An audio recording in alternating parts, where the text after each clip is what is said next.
हाय नमस्कार आदाब सत श्री अकाल, क्या हाल चाल। होप आप सभी बढ़िया होंगे। आज हमारे साथ में फिदा हैं और फिदा की अगर हम बात करें तो इनका स्टेट में रैंक 1 आया है और ऑल इंडिया रैंक 43 है एनएलयू उड़ीसा में 3 ईयर एलएलबी के लिए जो आपका एग्जाम होता है। तो ये अड्डा से पढ़ी हुई है, इनकी पूरी जर्नी हम लोग यहाँ पर देखेंगे। हाय फिदा, कैसी हो आप? हेलो सर, बढ़िया एकदम। तो फिदा अभी जो एनएलयू उड़ीसा है उसका 3 ईयर एलएलबी का रिजल्ट आया, तो स्टेट में 1 है, कैसा लग रहा है आपको? सर बहुत बहुत अच्छा लग रहा है, मतलब ऐसे एक्सप्रेस भी नहीं कर पा रही, इतना सही फीलिंग है ये। अच्छा, तो कितने टाइम तुमने प्रिपरेशन करी थी, कहाँ से करी थी, क्या जर्नी थी, थोड़ा सा बताओ अपने बारे में। सर प्रिपरेशन तो एक्चुअली सीयूईटी पीजी के लिए ही किया था, मतलब जनरल पेपर के लिए। एलएलबी मेरे को देना था स्टार्टिंग से, क्योंकि मेरे फादर भी लॉयर हैं, तो मैं अभी अगर इस फील्ड में जाऊंगी तो आई बी द सेकेंड जनरेशन।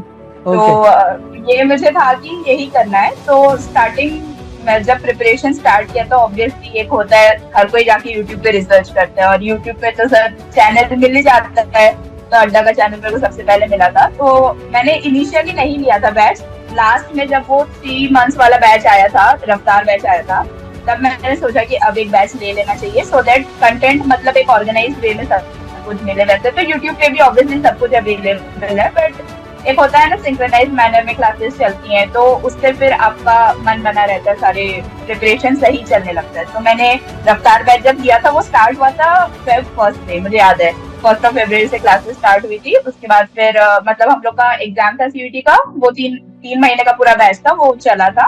तो मैंने प्रिपरेशन पूरा वहीं से किया था, क्योंकि एक चीज ये है कि जो हम लोग का सिलेबस है वो बहुत ज्यादा सिमिलर है, मतलब सीयूईटी का और एनएलयू का।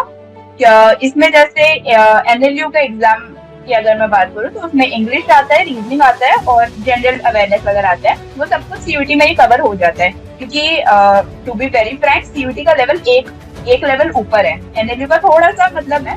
तो मेरा फर्स्ट इंस्टिंक्ट भी वही था, मैंने जाके यूट्यूब से पहले चेक किया था, तो अड्डा का चैनल मिला था। वैसे तो बहुत सारे चैनल थे, मैं नाम नहीं लूंगी, बट मेरे को अड्डा का मिला था। तो मैंने ज्यादा सोचा भी नहीं, मैंने दूसरे चैनल्स का देखा भी नहीं, उनके क्या बैच चल रहे हैं, तो नहीं चल रहे हैं, अड्डा देखने के बाद में, अड्डा का जब चैनल आपको मिला तो बाकी के क्यों नहीं देखे? क्यों, मतलब लाइक ऐसा क्या? एक होता है कि यार अब ये मिल गया, बस यही है, तो ऐसा कुछ दिख जाता है ना। तब ऐसा अड्डा 247 में क्या दिखा आपको? सर एक तो ये है कि अड्डा 247 का नाम मैंने बहुत पहले से सुना है, क्योंकि ऑब्वियसली मेरे जितने फ्रेंड्स हैं, क्लासमेट्स हैं, वो लोग भी प्रिपेयर करते हैं। और ऐसा तो नहीं है कि अड्डा सिर्फ सीयूईटी के लिए प्रिपेयर करवाता है, हाँ। सारे एग्जाम के लिए करवाता है। तो मुझे पता तो था कि क्वालिटी कंटेंट यहाँ पे मिलता है। प्लस मैंने यूट्यूब पे जाके भी थोड़े वीडियोस देखे थे, चेकआउट किए थे। आपका मैंने देखा था, क्योंकि यूट्यूब पे बहुत ज्यादा फ्री कंटेंट है, अगर कोई इंसान चाहे पढ़ना तो यूट्यूब से भी पढ़ सकता है। तो यूट्यूब पे जाके मैंने जब देखा था, तो मुझे मतलब एक होता है कि आप टीचर से कनेक्ट कर सकते हो। तो क्योंकि मेरा वीकनेस पहले मैथ्स था, तो मैंने मैथ्स पहले देखना स्टार्ट किया था। तब अमित सर के बहुत पुराने वीडियोस थे, 2023-24 वाले। तो सर ने जैसे पढ़ाना स्टार्ट किया, मुझे लगा मेरा मैथ्स नहीं होता, तो मुझे भी समझ आ रहा है, तो मतलब टीचर में तो कोई बात है, क्योंकि आप टीचर से कनेक्ट कर पा रहे हो। तो तब मुझे था कि पढ़ना तो इन्हीं टीचर से है, तो इससे अच्छा बैच ले लो और एक प्रॉपर तरीके से शुरू कर दो। क्योंकि बहुत सारे बच्चे हैं जो ड्रॉप लेके प्रिपरेशन स्टार्ट करते हैं, बहुत सारे बच्चे हैं जो पूरा पूरा साल प्रिपेयर करते हैं, बट मेरा वैसा सीन नहीं था। मैंने पूरा साल एकदम ऐसे कि चलो बर्बाद कर ही दिया, लास्ट 3 महीने पढ़ लो तो चलो नैया पार लग जाएगी। तो वही मैंने फिर सोचा कि अगर पढ़ना है तो 3 महीने अच्छे से पढ़ लो। फिर बैच लिया, फिर बैच तो स्टार्ट हो गया था सर, फरवरी 1 से ही बैच स्टार्ट हो गया था। तो फिर बैच जैसे जैसे होता गया, टेस्ट हुए, मॉक टेस्ट बहुत सारे थे। मतलब ये था कि आपने ही बोला था कि क्योंकि अब आप लोग ऑलरेडी लेट हो, तो कोई जरूरत नहीं है ऐसे लाइव क्लास वगैरह देखने की, 2x में देख के शुरू हो जाओ। तो अभी जब मैं आपसे बात कर रही हूँ, आप नॉर्मल स्पीड में बात कर रहे हैं ना, मेरे को अजीब लग रहा है। मैंने हमेशा आपको 2x को सुना है, तो इसलिए तो वैसे करके प्रिपरेशन सही से हो गई। Okay good. तो लाइक एक बोला आपने कि यूट्यूब से भी कर सकते हैं, बट यूट्यूब और पेड में दोनों में आपने डिफरेंस देखा होगा कि यूट्यूब कितना हद तक हेल्प कर सकता है, पेड कितना हद तक कर सकता है। एक सिस्टमेटिक कंटेंट आपको पेड में मिल जाता है, तो क्या आपको सही लगता है? आपके अकॉर्डिंग बेस्ट ऑप्शन क्या है? क्या आपका बैच लेना एक सही डिसीजन था अड्डा के साथ में? जी सर, बिल्कुल सही डिसीजन तो था, क्योंकि मतलब ये चीज तो मैं बोलूंगी कि स्टूडेंट्स ना बहुत ज्यादा ग्रेटफुल भी है कि हर कोई बच्चा अफोर्ड तो नहीं कर सकता ना पेड बैच Right. लेना। तो ये है कि मैंने पेड से भी पढ़ा है, मैंने यूट्यूब से भी पढ़ा है, एंड साइमल्टेनियसली मैं पढ़ती थी। मेरे पास पेड बैच भी था, फिर भी ऐसा नहीं कि मेरे पास पेड है तो मैं यूट्यूब का नहीं करे, मैं यूट्यूब का भी करती थी। और एक चीज मेरे को रियलाइज हुई कि टीचर्स कभी क्वालिटी ऑफ कंटेंट में कभी भी कॉम्प्रोमाइज नहीं करते थे। मतलब जितने अच्छे से सर और मैम पेड में पढ़ा रहे हैं उतने ही अच्छे से वो यूट्यूब में भी पढ़ाते हैं। बस ये है कि बच्चे को पढ़ना आना चाहिए। हाँ, बस डिफरेंस इतना होता है कि जैसे अगर हम लोगों ने पेड बैचेस लिया है तो हमको पीडीएफ मिल जाते हैं। जैसे आपके, मेरे को पता है आपने हमको मंथली 3 पीडीएफ करके दिए थे, अगस्त सितंबर अक्टूबर नवंबर सबका ऐसा।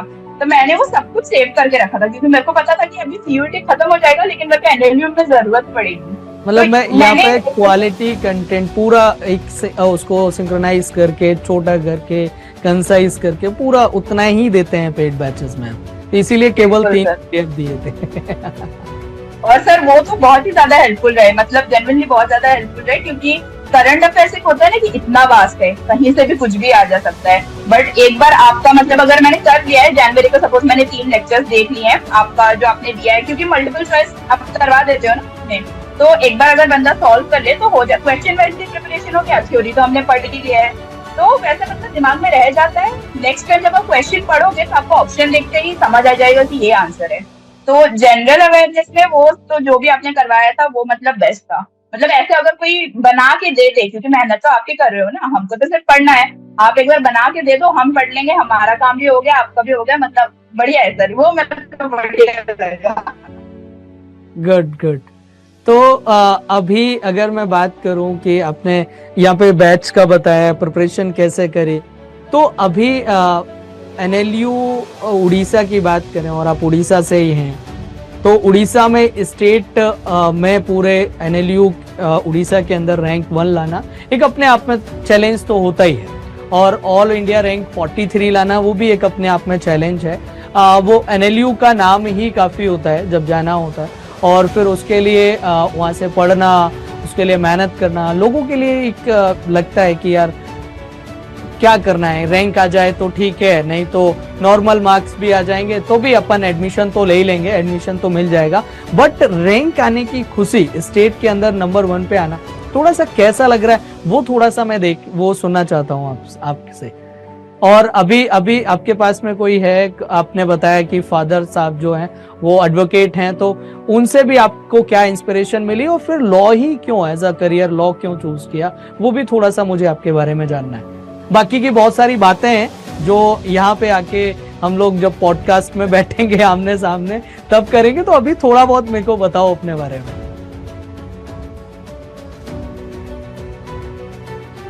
सर जर्नी तो मतलब मेरे को एक्चुअली लॉ क्लैट के थ्रू 5 इयर्स वाला करना था, बट उस टाइम में ऐसा हुआ कि मेरा इंटरेस्ट कहीं और थोड़ा डाइवर्ट हो गया। तो मैंने तब नया नया स्टार्ट हुआ था एनडीए गर्ल्स के लिए, तो मैंने तब एनडीए दिया था, मेरा रिटर्न क्वालिफाई हुआ और मैं एसएसबी के लिए गई, बट अनफॉर्चुनेटली मेरा तब कॉन्फिडेंस आउट हो गया था।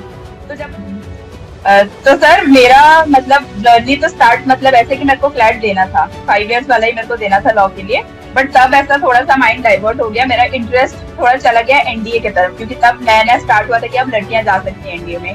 तो मेरा था कि अब मेरे को इस लाइन में जाना है, तो मेरा रिटर्न क्लियर हो गया। फिर मेरे को एसएसबी के लिए जब जाना था तो मेरा एसएसबी फरवरी में था और क्लैट के एग्जाम्स दिसंबर में होते हैं।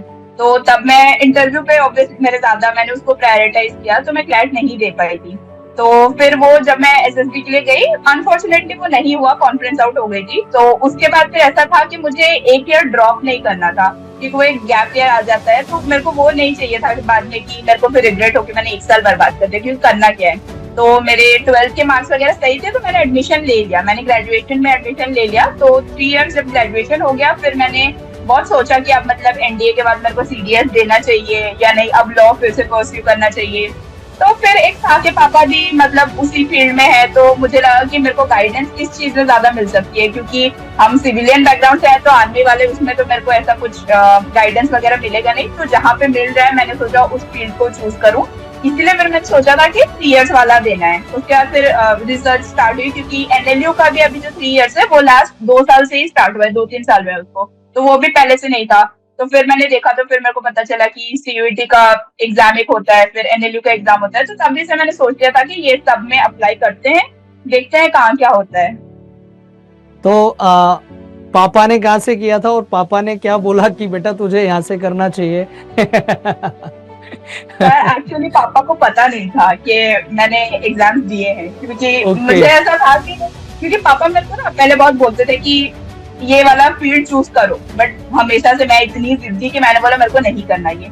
फिर जब लास्ट में एकदम मेरा हुआ कि नहीं मेरे को ये करना है, तो मैंने सोचा ठीक है एक बार हो जाने तो फिर पापा को न्यूज देते हैं। पापा को पता ही नहीं है कि मैंने सीयूटी का एग्जाम दिया है या एनएलयू का एग्जाम दिया है, उनके लिए एकदम कंप्लीट शॉक अभी अभी सरप्राइज। अभी अभी बता दिया। हाँ, रिजल्ट आया तो फिर मैंने बताया कैसा हो गया, तो he was like beyond happy कि मतलब चलो हो गया। अभी है पास में है क्या? पापा है मतलब अपने केबिन में। तो अभी एक बार अपने पापा से अंकल जी से बात कराओ और ये जो छुपा के रखा था उसके बारे में मैं पूछता हूँ उनसे कि आज उनको कैसा लग रहा है। नमस्ते अंकल जी, कैसे हैं आप? नमस्ते नमस्ते, सब मजे में हूँ। अच्छा, मेरे को फिदा ने बताया अभी कि इसने एलएलबी का एग्जाम दे दिया, प्रिपरेशन कर ली, लेकिन आपको नहीं बताया और आज जब रिजल्ट आया तब आपको बताया। जी जी, हाँ रिजल्ट के बाद मुझे पता चला। एक्चुअली मैं तो पहले से भी इंटरेस्टेड था कि मेरे प्रोफेशन में, क्योंकि मैं तो इसी प्रोफेशन में हूँ since last 30 years। Okay and now I am continue my job as government advocate. मैं भी एडिशनल पब्लिक प्रोसिक्यूटर हूँ।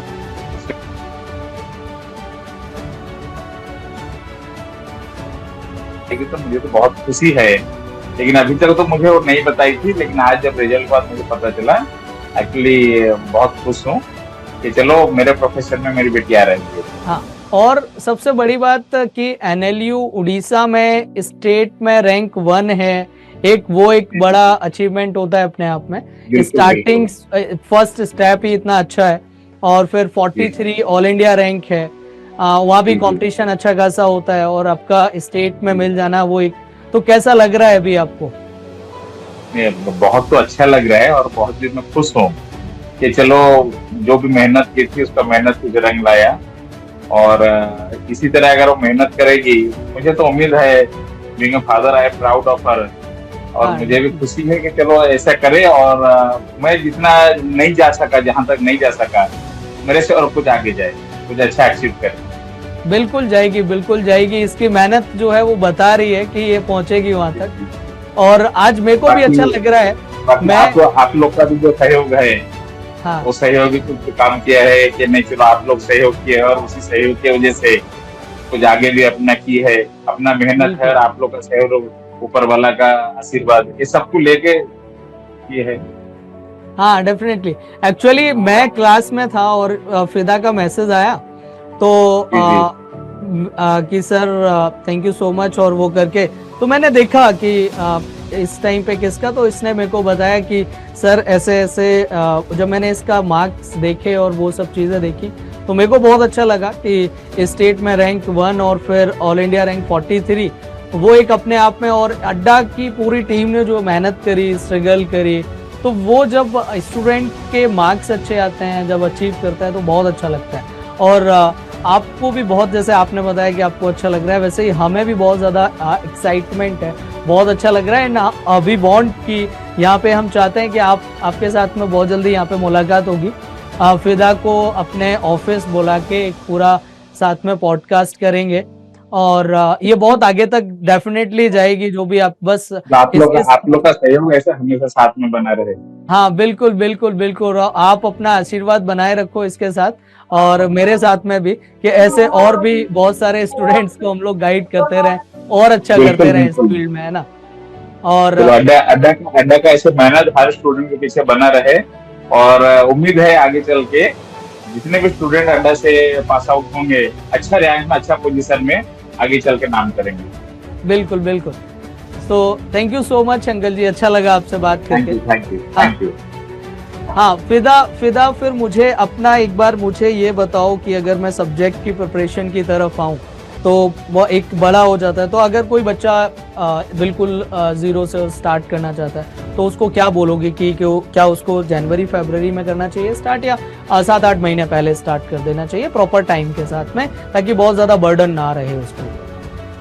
हाँ सर, मतलब अगर कोई ऑलरेडी मतलब है कि एग्जाम देना ही है, तो मैं सजेस्ट करूंगी कि स्टार्टिंग से ही कर लो, सो दैट बाद में जितना हमें प्रेशर हुआ उतना उनको ना हो, क्योंकि हर बच्चा अलग होता है, हर कोई प्रेशर हैंडल नहीं कर पाता, हर कोई 12-13 घंटा पढ़ नहीं पाता, और हर कोई लास्ट मिनट प्रिपरेशन करके पास नहीं हो सकता।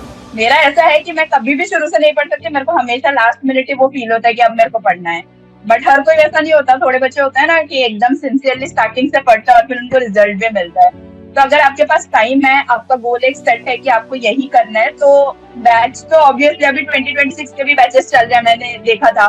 तो मैं तो सजेस्ट करूंगी कि आप लोग एनरोल कर लो, और जो चीज मतलब हमको 2x में बैठ के देखना पड़ता है, जल्दी जल्दी प्रेशर होता है, आप लोग आराम से क्लासेस करो, मॉक टेस्ट दो, आपके पास अपॉर्चुनिटी है, टाइम है, तो आराम से प्रिपरेशन करो, हो जाएगा। ताकि तुम्हारे जैसा फील नहीं हो कि तुम्हें ऐसे लग रहा है कि मैं आपको अब तक 2x पे सुनती थी बट अभी मेरे को बहुत स्लो लग रहा है आपसे बात करके। हाँ सर, बहुत ज्यादा। Good good good. ठीक है फिदा, ऑल द बेस्ट, और बढ़िया से तुम अपने लाइफ में और आगे जाओ। बाकी हम लोग बहुत जल्दी मिलेंगे सामने